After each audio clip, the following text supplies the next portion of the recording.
ସ୍ୱାଗତ। ଆଜି ଆମେ ଗୋଟେ ବହୁତ ମଜାଦାର ବିଷୟରେ କଥା ହବା। ଏଟା ସବଳତାର ବିଜୟ ବୋଲି ଗୋଟେ ଜାଗାରୁ ଆସିଛି। ଆଉ ମୂଳ କଥା ହେଉଛି ନିଜ ଦୁର୍ବଳତାକୁ ସ୍ୱୀକାର କରନ୍ତୁ, କିନ୍ତୁ ନିଜ ଶକ୍ତିକୁ ଆଗେଇ ନେବାକୁ ଦିଅନ୍ତୁ। ମାନେ ଏଇଟା ଆମ ବ୍ୟକ୍ତିଗତ ବିକାଶ ଆଉ କାମ ପାଇଁ ଗୋଟେ ନୂଆ ଦିଗ ଦେଖାଉଛି। ଟିକେ ଭିତରକୁ ଯାଇ ଦେଖିବା କ'ଣ କହୁଛି ଏଟା। ମୂଳ ଆଇଡିଆଟା ବହୁତ ସରଳ। ହଁ, ଦୁର୍ବଳତା ଅଛି ବୋଲି ଜାଣିବା ଦରକାର, କିନ୍ତୁ କାମରେ ଆମର ଶକ୍ତିଟା ହିଁ ଆଗରେ ରହିବା କଥା, ଓଲଟା ନୁହେଁ। ହଁ, ଏଠି ସବୁଠୁ ବଡ଼ କଥା ହେଲା ସନ୍ତୁଳନ। ମାନେ ଦୁର୍ବଳତାକୁ ପୁରା ଇଗ୍ନୋର କରିବାନି, କିନ୍ତୁ ଧ୍ୟାନଟା କେମିତି ଦେବା ସେଇଟା ଗୁରୁତ୍ୱପୂର୍ଣ୍ଣ। ବିଶେଷ କରି ଆମ କାମ ଜାଗାରେ ଆମେ ଆମ ଶକ୍ତିକୁ କୋଉଠି ଲଗେଇଲେ ବେଶୀ ଫାଇଦା ହେବ। ଏଇ ଉତ୍ସ କହୁଛି ଶକ୍ତିକୁ ଆଗେଇ ନେବା କଥା।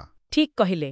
ଆଉ ଏଇଠୁ ଗୋଟେ ପ୍ରଶ୍ନ ଆସୁଛି, ଦୁର୍ବଳତା ଠିକ୍ କରିବା ପଛରେ କେତେ ସମୟ ଦେବ, ଆଉ ଯୋଉଠିରେ ଆମେ ଆଗରୁ ଭଲ ସେଇଟାକୁ ଆହୁରି ଭଲ କରିବା ପାଇଁ କେତେ?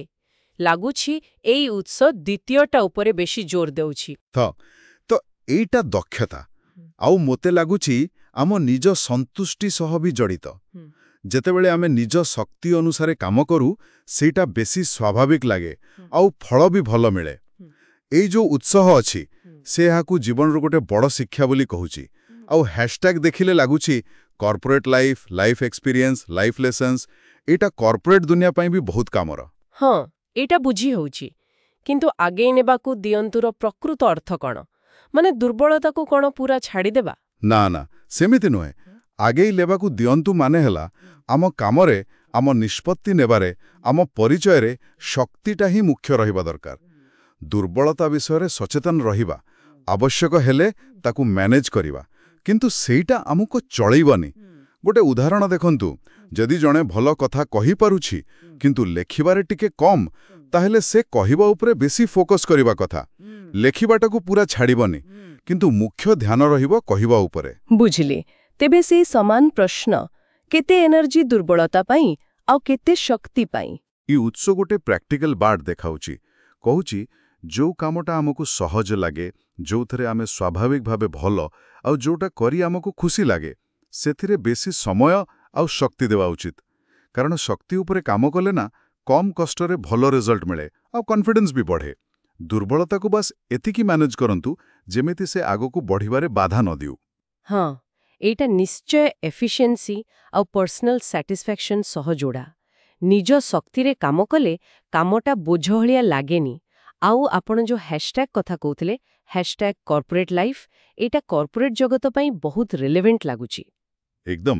କର୍ପୋରେଟ୍ ୱାର୍ଲଡରେ ବେଳେବେଳେ କ'ଣ ହୁଏ ନା, କର୍ମଚାରୀଙ୍କୁ ତାଙ୍କ ଦୁର୍ବଳତା ଉପରେ କାମ କରିବାକୁ ବେଶୀ କୁହାଯାଏ।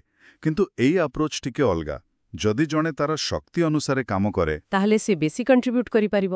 ହଁ, ଆଉ ସେଇଟା କମ୍ପାନୀ ପାଇଁ ବି ଲାଭବାନ ହେବ।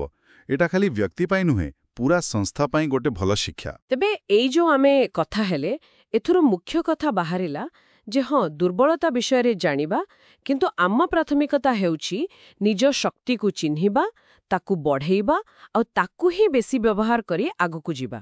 ଏଇଟା ବହୁତ ପଜିଟିଭ ଆଉ ପ୍ରାକ୍ଟିକାଲ ଲାଗୁଛି। ହଁ, ଆଉ ଏଇଟା ଆମକୁ ଭାବିବାକୁ ବାଧ୍ୟ କରୁଛି, ଆମେ ଆମ ଦୈନନ୍ଦିନ କାମରେ ବା କ୍ୟାରିୟର ପ୍ଲାନିଂରେ କୋଉଠି ବେଶୀ ଫୋକସ୍ କରୁଛୁ। ଯାହା ନାହିଁ ନେଗେଟିଭ୍, ତାକୁ କମେଇବା ଉପରେ, ନା ଯାହା ଅଛି ପଜିଟିଭ୍, ତାକୁ ବଢ଼େଇବା ଉପରେ। ଏଇ ଚିନ୍ତାଧାରା ଆମ କାମ କରିବା ଶୈଳୀରେ ବହୁତ ବଡ଼ ପରିବର୍ତ୍ତନ ଆଣିପାରେ। ବହୁତ ଭଲ ପଏଣ୍ଟ। ଆଉ ଗୋଟେ କଥା, ଏଇ ଯୋଉ ବିଚାର ଅଛି, ଏହାକୁ ରୂପେଶ ଦିଲ୍ସେ ବୋଲି ବି କୁହାଯାଇଛି। ଏଟା ରୂପେଶ ଜୈନଙ୍କ ନିଜ ଜୀବନ ଅନୁଭୂତିରୁ ଆସିଛି ବୋଲି ଜଣାପଡ଼ୁଛି। ଏଟା ଏଇ ଶିକ୍ଷାଗୁଡ଼ିକୁ ଖାଲି ଥିଓରି ନ ରଖି ଗୋଟେ ବାସ୍ତବ ଅନୁଭୂତିର ରୂପ ଦେଉଛି। ନିଶ୍ଚିତ ଭାବରେ।